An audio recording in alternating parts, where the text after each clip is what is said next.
Hello and welcome to episode 95 of Let's Play Civilization 3, Play the World. Where we last left off, we were defending ourselves against Chinese counterattacks, which we shall repel here in short order. Alright, we start with some bombing raids and some artillery shots. It's pretty important to be on the offensive against these tanks because they are pretty, what am I trying to say? They're better on offense than defense, so it's better to go after them than to let them come after you later. So that takes precedence even over saving tanks for new attacks, because it's not really saving tanks at all. Alright, so we'll bomb these cities. The good thing is Sing Tang Tao or Sing Tao, or I'm not sure how that's pronounced, but that city and Shanghai are both only one movement or two movement things away from our cities, so therefore we can attack them with tanks, which is great. Alright, try to get rid of their source of aluminum, but it doesn't work. So we'll try again next, even though it probably won't make that much of a difference anymore. Alright, let's see what we can do here. Let's attack him. Alright. Well, that was easy enough. I think about settling a city up there, but then it's just another thing to defend, and it would bring more troops away from my attacks that I'm planning for the near future. So I decide not to bother with attacking just now. Rather keep them for later. So fortify these guys to get all healed up. And new tanks. Let's try to get rid of that guy. Alright. Not going so well. Okay, there's something. Oh well, at least he's heavily damaged and he's not really any danger to us. So, fortify these guys here. Allow my bombing raid to continue. Alright. Hopefully it's doing some damage. I really want to get on with attacking those cities, but don't quite have the tanks to be completely confident that it would work. Alright. Still, that's okay.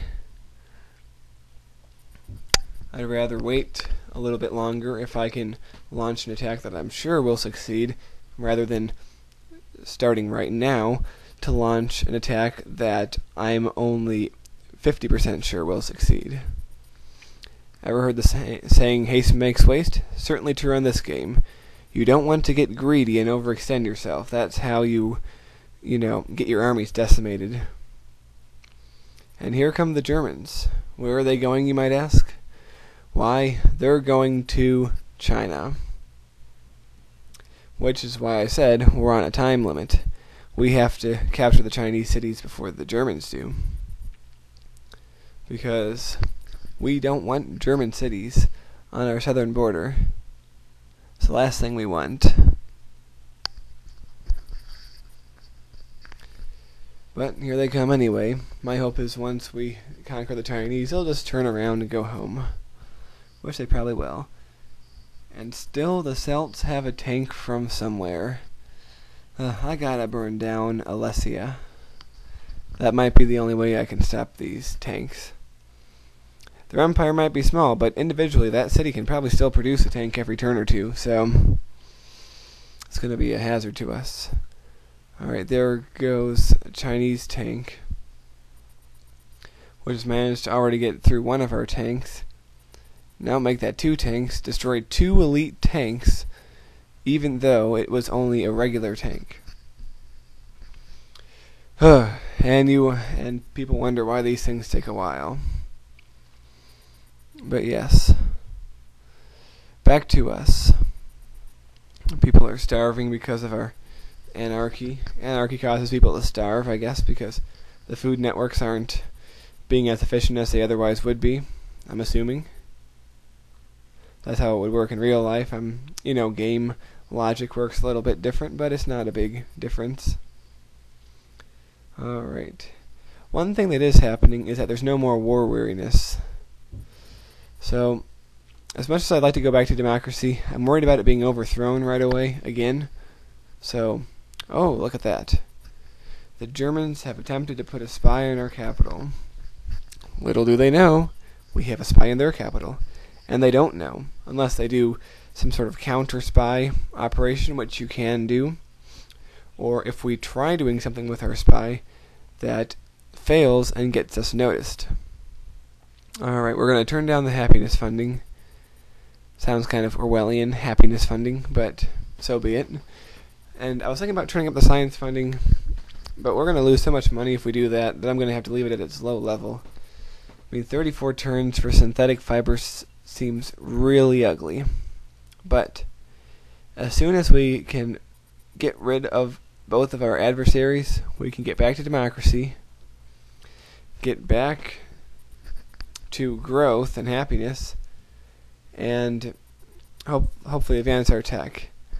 I want a nice long break of peace between now and the next war we face. Of course, you never know, that might not happen. But some good news, we have finally captured this Mongol city. Well, it was once Mongol, and now it is Chinese. Now, it is ours. So, that's that for that area. The only thing left to do is to get rid of that one little dude who's hanging up there on the mountain. I could wait until he goes somewhere else, but I just want to finish him off now. So, he is gone. And with that, I'm going to end this video, this 95th episode. Like always, I hope you enjoyed it, and I hope to see you again next time in episode 96. So long, everybody.